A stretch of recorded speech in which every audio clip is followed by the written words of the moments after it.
भूलेंगे बाबा तेरा दुलार, नहीं भूलेंगे बाबा तेरा दुलार। मधुबन में जो किया है, मधुबन में जो किया है, नहीं भूलेंगे बाबा वो तेरा प्यार, नहीं भूलेंगे बाबा वो तेरा प्यार।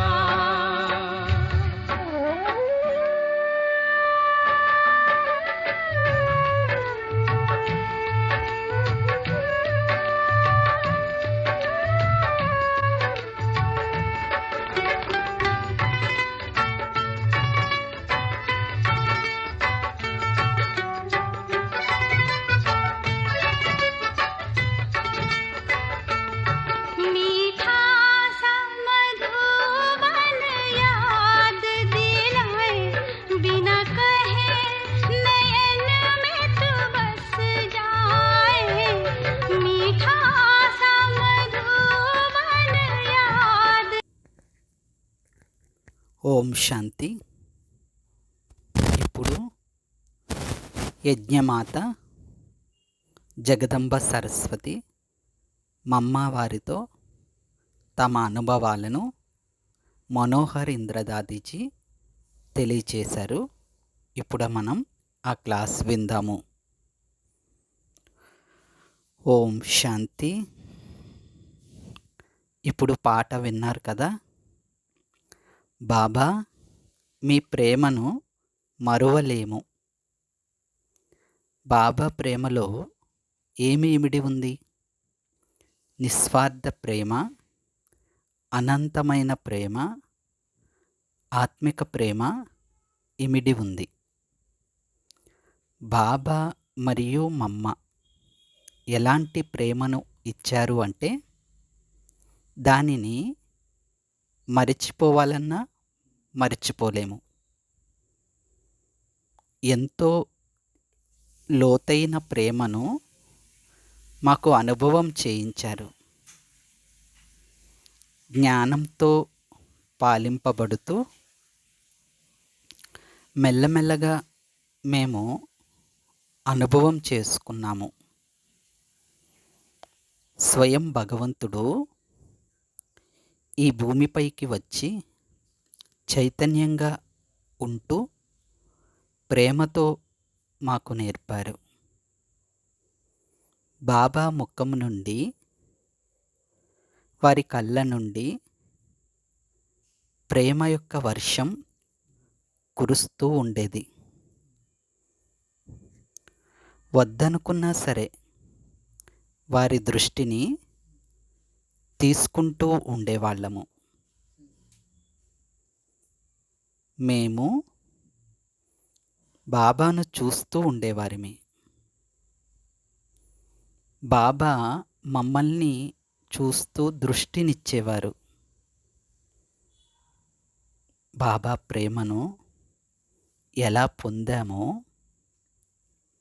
అదేవిధంగా మమ్మ ప్రేమను కూడా పొందాము. మమ్మ చాలా త్వరగా మమ్మగా అయిపోయారు. మొదట మమ్మ రాగానే మా అందరికీ అవగతమైంది, తెలిసింది. బాబా మొదట సింధులో రాగానే బాబా ఇల్లు మమ్మ ఇల్లు పక్కపక్కనే ఉండేవి. అయితే బాబా యొక్క ధర్మపత్ని యశోదమాత సంబంధంలో మమ్మ వారి కుటుంబం ఉండేది. అయితే మమ్మకు కూడా మొదటే బాబా గురించి తెలుసు. మొదట శివబాబా ప్రవేశించగానే దాదా లేఖ్రాజుగా ఉన్నవారు ప్రజాపిత బ్రహ్మగా పిలువబడ్డారు. ఇకప్పుడు విశ్వమే వేరుగా అయిపోయింది. ఎలా జరిగింది అంటే దివ్య సాక్షాత్కారాలు జరగడం మొదలైపోయింది. ఇది మెల్లమెల్లగా సిటీలో వ్యాపింపటం మొదలయింది. ఇంట్లో కూర్చునే కొందరికి సాక్షాత్కారాలు అయ్యేవి. ఈ విషయం మమ్మ వాళ్లకు కూడా తెలిసింది. ఈ ఆకర్షణ ద్వారా మనుష్యులు రావడం మొదలైంది. మమ్మ కుమారిగా ఉండేరు. వారి మమ్మకు ఈ విషయం తెలిసింది. మమ్మ రావటం మొదలయ్యింది. మమ్మ ఎప్పుడైతే బాబాను చూశారో, బాబా ఎప్పుడైతే మమ్మను చూశారో వారికి అప్పుడే తెలిసిపోయింది, వీరే కల్పం మొదటి నా బిడ్డ, వీరే ఈ యజ్ఞాన్ని సంభాళించేవారు అని బాబాకు తెలిసిపోయింది. అదేవిధంగా మమ్మకు కూడా వీరే నా తండ్రి, వీరే గీతా జ్ఞానదాత అని అనుభవం అయిపోయింది. సత్యమైన తండ్రిని సత్యమైన అనుభవం చేసుకుంటూనే సత్యమైన ప్రేమలో మమ్మ ఇమిడిపోయారు. మమ్మ ప్రతిదినం క్లాస్కు వచ్చేవారు. బాబా ప్రతిరోజు ఒక పాట తయారు చేయించేవారు. ఆ పాటను మమ్మకు ఇచ్చి పాడమనేవారు. ఎందుకంటే మమ్మకు పాటలు పాడడం అంటే చాలా ఇష్టం. స్కూల్లో కూడా పాటల పోటీల్లో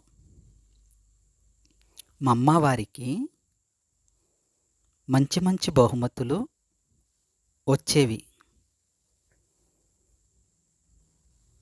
ఆ విధంగా బ్రహ్మబాబా శివబాబా స్మృతి కోసం కొత్త కొత్త పాటలు రాసేవారు.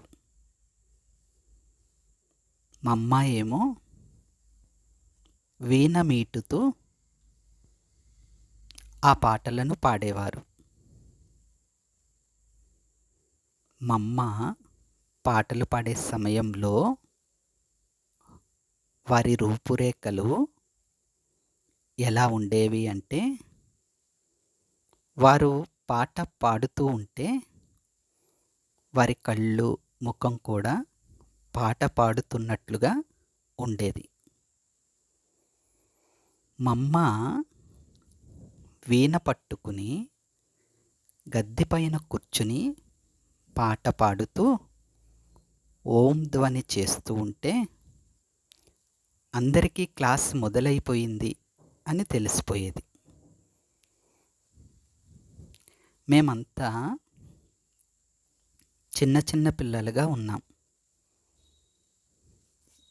మమ్మ పాట ఆధారంతో మేమందరం మమ్మకు సాతీలుగా అయిపోయాము. మాకు మమ్మ ముఖం చూస్తుంటే చాలా అద్భుతంగా అనిపించేది. వారి ముఖంలో ఒక గంభీరత, ఒక చిరునవ్వు కలిసి ఉన్నట్లుగా అనిపించేది. హర్షితంగా ఉండేవారు మరియు గంభీరంగానూ ఉండేవారు. స్కూల్ పిల్లలైన మేము మమ్మను చూడగానే లేచి నిల్చునేవారిమి. మమ్మ కూడా స్కూల్ డ్రెస్లోనే ఉండేవారు. అయినప్పటికీ మనస్సుకు ఇలా అనిపించేది, ఒక దివ్యమూర్తిని చూచినట్లుగా, ఒక గంభీరమూర్తిని చూచినట్లుగా అనిపించేది. యజ్ఞంలో మమ్మ పాత్ర ప్రారంభమయ్యింది. మమ్మ చాలా త్వరగా ముందుకు వెళ్ళారు. భలే మాతలు, కుమారీలు ఇంట్లో ఉన్నా సరే మమ్మ రాగానే ప్రతిరోజు ఏదో ఒక మధురమైన విషయాలను నేర్పించేవారు. అవి ఉపయోగంలోకి వచ్చేవి.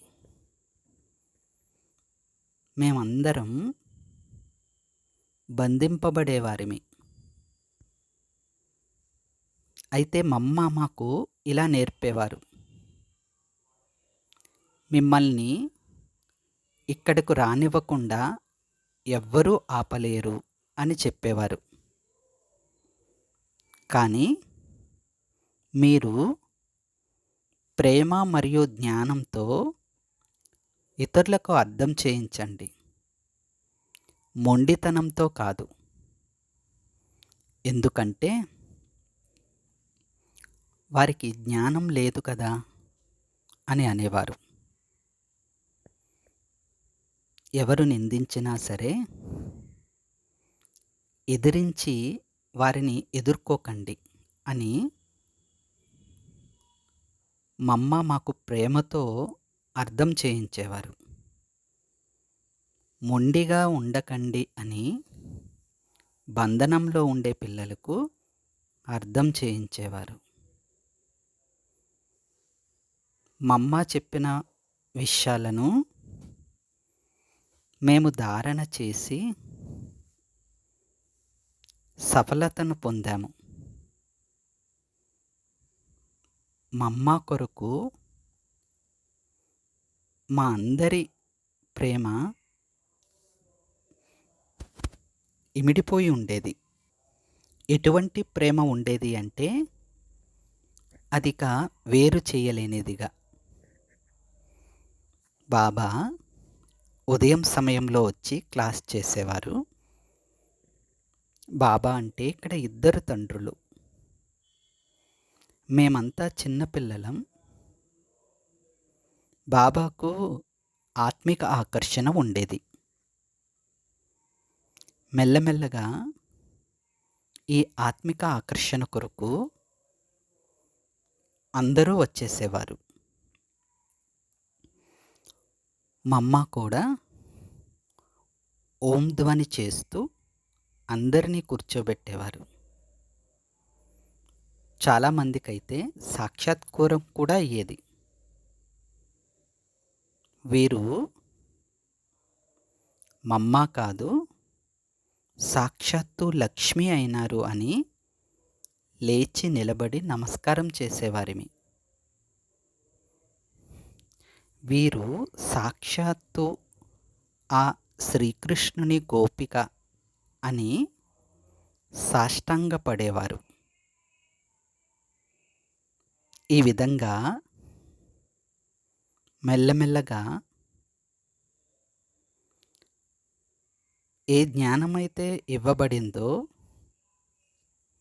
దానిని మమ్మ అలాగే క్యాచ్ చేసేసేవారు. మమ్మ చాలా యాక్యురేట్గా ఉండేవారు. అదేవిధంగా బాబా కాశ్మీర్ వెళ్ళారు. బాబా కాశ్మీర్ నుంచి ఉత్తరాలు రాసి పంపేవారు. బాబా మమ్మ పేరుతో ఉత్తరం రాశారు. మమ్మ ఆ ఉత్తరాన్ని చదివి మననం చేసి క్లాస్లో అలాగే వినిపించేవారు. కానీ వారి పద్ధతిలో వినిపించేవారు. మమ్మ ఎవరికైనా కోర్స్ ఇచ్చినట్లయితే అందులో ఫోర్స్ నిండి ఉండేది. ఎవరైతే మమ్మ దగ్గర జ్ఞానం తీసుకున్నారో మరి వాళ్ళు వెనుకకు తిరిగి వెళ్ళలేదు. ఈ జ్ఞాన మార్గంలో స్థిరంగా ఉండిపోయారు.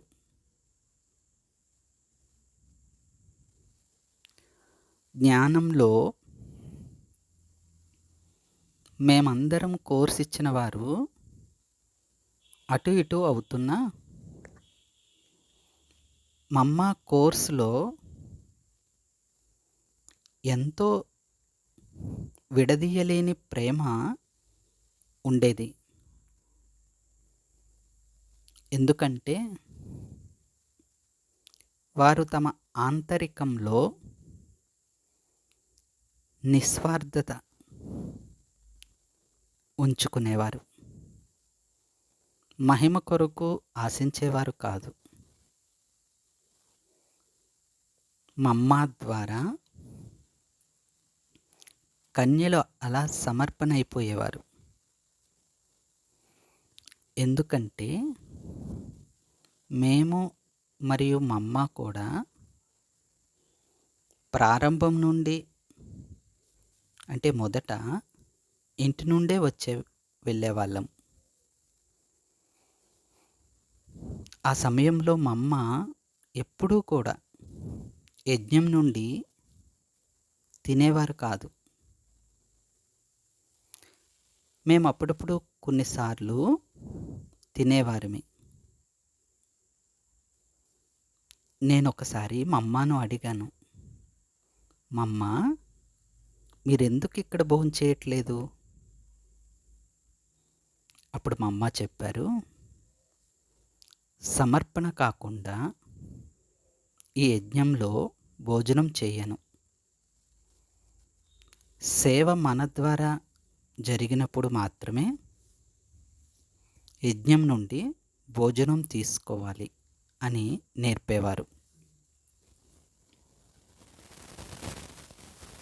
బాబా ఇల్లు ఓం మండలిగా అయ్యింది. బాబా అక్కడే ఉండేవారు. ఆ తర్వాత బాబా కాశ్మీర్కు వెళ్ళారు. అప్పుడు బాబాకు ఇలా అనుభవం అయ్యేది, ఏదో ఒక దివ్యశక్తి నన్ను ఆకర్షించి తమ వైపు లాగుతున్నది అనుకునేవారు. ఎవరో నాకు శక్తినిస్తున్నారు అని అనుభవం చేస్తూ పేపర్ల పైన రాసి మమ్మకు పంపేవారు. మేము ముఖ్యంగా 10 మంది ఉండేవాళ్ళము. అందరము బాబా రాసే లెటర్లను చాలా ప్రేమగా చూసేవాళ్ళం. ఓం నివాస్లో ముఖ్యంగా 4-5 దాదీలు ఉండేవారు. చంద్రమణి దాది, మిట్టు దాది, ప్రకాష్మణి దాది ఇలా ఉండేవారు. పిల్లల ప్రతి దినచర్యను వారు తయారు చేసేవారు. మొత్తం ప్రోగ్రాం అంతా దాని ప్రకారం నడిచేది. ఓం నివాస్ను కొత్తగా తయారు చేశారు. బాబా కూడా అక్కడే ఉండేవారు. ఆ ఓం నివాస్ను ఒక కొత్త పద్ధతిలో కట్టారు. అక్కడకు మమ్మ రోజు వస్తూ వెళ్తూ ఉండేవారు. మమ్మలో చాలా ఎక్కువగా ధారణ చేసుకునే తెలివి, నేర్చుకునే తెలివి ఉండేవి. మమ్మాకు క్యాచింగ్ పవర్, జ్ఞానయుక్త బుద్ధి ఉండేది. మమ్మాలో క్యాచింగ్ పవర్, ధారణ చేసే శక్తి చాలా ఎక్కువగా ఉండేది. ఈ కారణంగా సభలో బాబా మురళిని సభలో మమ్మ బాబా మురళిని వినిపించేవారు. ఆ తర్వాత సమయంలో సింధ్ హైదరాబాద్లో చాలా గొడవలు జరిగాయి. చాలా హంగామాలు మొదలైనాయి. బాబా కన్యలందరినీ బంధించేస్తున్నారని హంగామాలు చేయటం మొదలుపెట్టారు. మొత్తం పట్టణంలో గొడవలు ప్రారంభమయ్యాయి. తరువాత బాబా నిమంత్రణం ఆధారంగా మమ్మల్ని అందరినీ కరాచీకి తీసుకుని వచ్చేశారు. అక్కడ దగ్గరగా 4-5 భవనాలు ఉండేవి. పిల్లలు విడిగా, మమ్మ బాబా విడివిడిగా ఒక్కొక్క వేరువేరు భవనాల్లో ఉండేవాళ్ళము. మేమందరం బాబా జతలో ఫ్యామిలీలాగా ఉండేవాళ్ళం. ఇక మమ్మ దినచర్య అయితే పూర్తిగా యాక్యురేట్గా ఉండేది. మేము అందరం కూంజ్ భవన్లో ఉండేవాళ్ళం. ప్రతిరోజు అమృతవేళ పాట మ్రోగగానే మొదట మమ్మ గదిలో లైట్ వెలిగేది. మమ్మ త్వరగా తయారైపోయి మురళి వినడానికి వచ్చేసేవారు. మమ్మ బాబా యొక్క మురళిని చాలా మంచిగా వినిపించేవారు. దినచర్యలో ప్రతి విషయంలో కరెక్ట్గా ఉండేవారు. మమ్మ చెప్పేది తక్కువగా, చేసేది ఎక్కువగా ఉండేది. మా అందరికంటే ముందు మమ్మ వెళ్ళి కూర్చునేవారు. మధ్యాహ్నం భోజనానికి 12 గంటలకు బెల్ మోగగానే మేమందరూ లేటుగా వెళ్దాం. 12:30 లేదా 1 గంటకి అనుకునేవాళ్ళం. కానీ మమ్మ బెల్ మోగగానే మొదటి లైన్లో ఒంటరిగానే కూర్చునేవారు. ఇక అప్పుడు మమ్మను చూసి అందరూ హాల్లోకి వచ్చి కూర్చునేవారు. ఇలా అన్నిటిలో మమ్మ ముందుండేవారు. క్లాసు, యోగము, కర్మణ సేవ, ఇలా అన్నిటిలో యాక్యురేట్గా ఉండేవారు. ఎవరైనా సేవను మళ్ళీ వచ్చి చేస్తాము అంటే, సరే వెళ్ళండి, ఈ సేవ మీది కాదు అనేవారు. ఎవరైనా పార్టీ వచ్చినా ఏదైనా సరే మమ్మ ముందుండేవారు. దినచర్యను పాలన చేయటంలో మమ్మ ముందుండేవారు. వారిని చూసి మేము వెళ్ళి చేసేవాళ్ళం. మమ్మ పాలన ఎలా ఉండేదంటే తల్లి పాలనలా ఉండేది. ఎందుకంటే మేము మమ్మ దగ్గర చిన్నపిల్లలుగా ఉండిపోయేవాళ్ళం. ఇంత పెద్ద సంఘటనలో ఉండేవాళ్ళం కాదు. అయితే కొందరి గదుల్లో వేడిగా ఉండేది. వాళ్ళు మా అమ్మ దగ్గరికి వెళ్ళి సలహా అడిగేవారు. మేము నిద్రపోలేకపోతున్నాం అనేవారు. కొందరేమో గదుల్లో దోమలున్నాయి, మేము నిద్రలేకపోతున్నాము అనేవారు. మా అమ్మ అందరి స్థితిని చూసేవారు. అందరినీ ఒక సంఘటనగా చేసి చెప్పారు. మా అమ్మకు అన్నిటినీ సహించే సంఘటన యొక్క పిల్లలు కావాలి అని అనేవారు. అందరూ వారి యొక్క ప్రేమపూర్వకమైన మాటలకు హాజీ మమ్మ అనేవాళ్ళం. ఆఖరిన ఒక గదిలో దోమలు ఎక్కువగా ఉన్నాయని వదిలేశారు. అయితే మా అమ్మ మమ్మల్ని 10 మందిని ఒక సంఘటనగా తయారు చేసి మీరు ఆ గదిలో ఉండండి అన్నారు. మేము సరే మమ్మ అన్నాము. అయితే ఆ గదిని చాలా ఆకర్షణీయంగా తయారు చేశాం. కొన్నిసార్లు మా అమ్మ ప్రకాశ్మణి దాదీచి, చంద్రమణి దాదీచి, కొన్నిసార్లు బాబా ఆ గదికి వచ్చేవారు. అయితే ఇంతకు ముందు ఆ గదిలో ఎవరైతే ఉండేవారో వారే తిరిగి ఈ గది ఇలా అవుతుంది అని అనుకోలేదు. ఇక వాళ్ళు ఇలా చెప్పడం మొదలుపెట్టారు, మేము కూడా ఇక్కడే ఉంటాము అని. ఇక ఆ తర్వాత అందరూ ఆ గదిలోకి వచ్చేశారు. ఏ దోమలైతే కరుస్తున్నాయని అన్నారో వాటి కొరకు మేము ఏ మందు వాడలేదు, అవి మమ్మల్ని కరవలేదు. కానీ మా అమ్మ చెప్పారు, మీరు ప్రేమతో బాబా స్మృతిలో స్వీకారం చేశారు, హాజీ అని సహయోగం ఇచ్చారు. అందరి ఆకర్షణ మొదలైంది.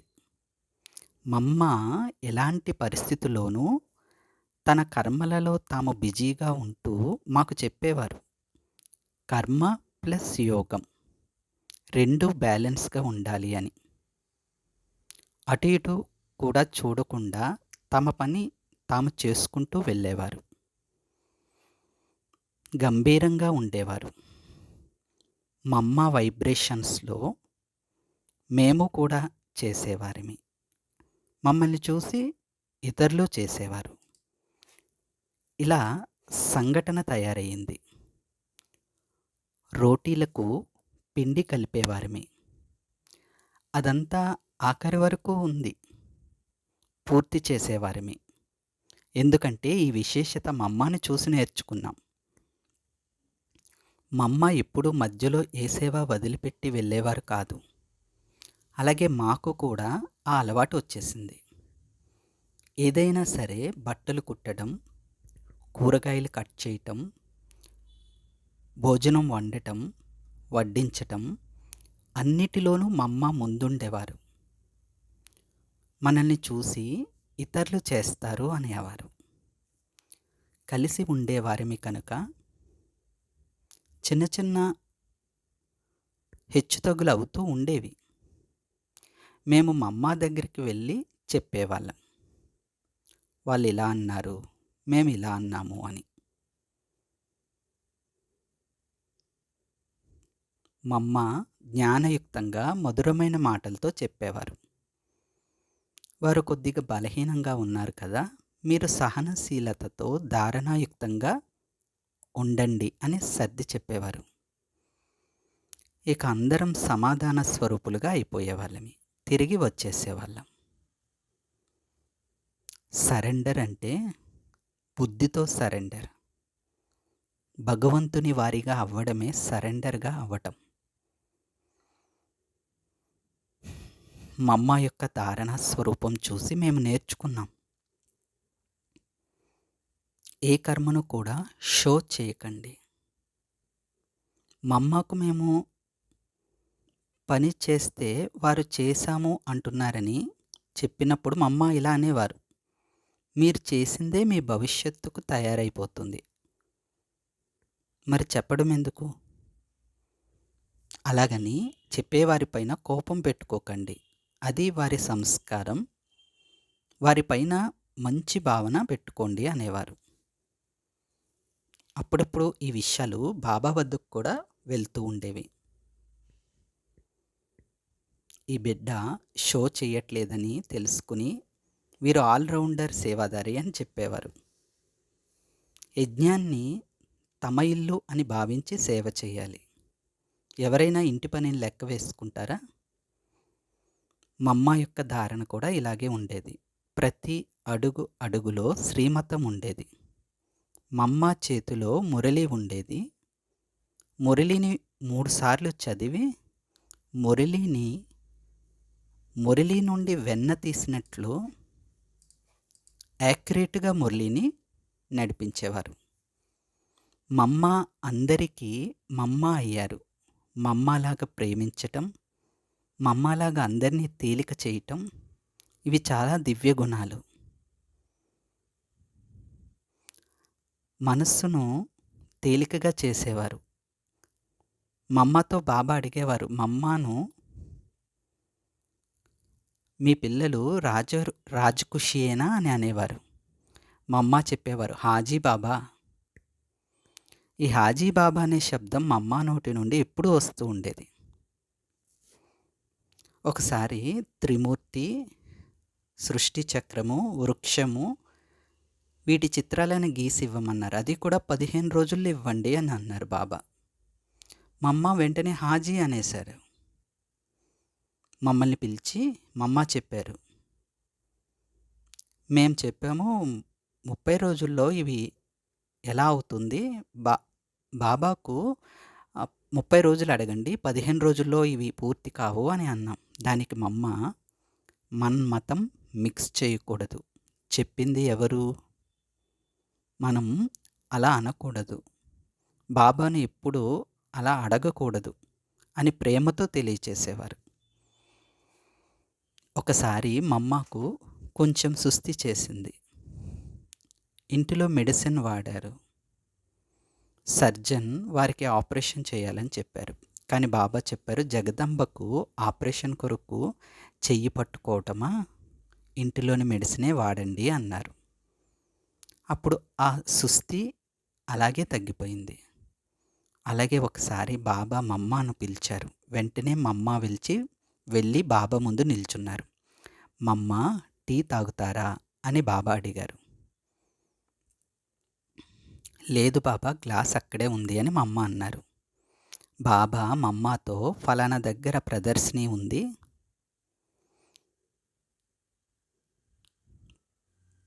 ట్రైన్ ఉంది, త్వరగా వెళ్ళాలి, తయారై వెళ్ళండి అన్నారు. మమ్మ హాజీ అనేశారు. మేము కూడా హాజీ అన్నాం. రేపు వెళ్తాము అని చెప్దామనుకున్నాం. మమ్మ ప్రేమతో అలా బాబాతో చెప్పకూడదు, బాబా ఎవరు, వారితో అలా చెప్పకూడదు అనేవారు. మమ్మ గంభీరతా గుణం ఉండేది, హర్షితంగా ఉండేవారు. సహనశీలతా గుణం మమ్మలో చాలా ఎక్కువగా ఉండేది. దేవత వలె చిరునవ్వు నవ్వుతూ ఉండేవారు. భూమి కదిలిపోయేటట్లుగా నడవకూడదు అని అలా నడిచి చూపించేవారు మమ్మ. మమ్మ ప్రతి కర్మలో యాక్యురేట్, చాలా సూక్ష్మ గమనం కలిగి ఉండేవారు. బాబాను మమ్మ పూర్తిగా ఫాలో చేసేవారు. నిత్యం అంతర్ముఖిగా ఉండేవారు. ఒక్కొక్క రోజు అలా 3-4 గంటలు కూర్చుని విచారసాగర మదనం చేస్తూ ఉండేవారు. మమ్మ ఎవరి తప్పును మనసులో పెట్టుకునేవారు కాదు. ఈ రోజుల్లో జానకి దాది, ప్రకాష్ మణి దాది కూడా మమ్మను ఫాలో చేసి ఎంతో సేవ చేశారు. బాబా ఎలా సాక్షాత్కారమూర్తిగా ఉండేవారో అలాగే మమ్మ కూడా సాక్షాత్కారమూర్తిగా ఉన్నారు. మేము ఇన్ని సంవత్సరాలు యజ్ఞంలో ఉన్నామన్న విషయం కూడా మర్చిపోయాం.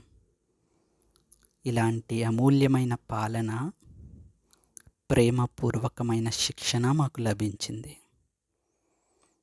బాబా మమ్మ వీరిద్దరూ యజ్ఞంలో పూర్తి పాలన ఇచ్చి ఫరిస్తాలుగా అయిపోయారు. మరి మనం కూడా వారిని ఫాలో చేయాలి, ఫరిస్తాలుగా అయిపోవాలి. అచ్చా. ఓం శాంతి.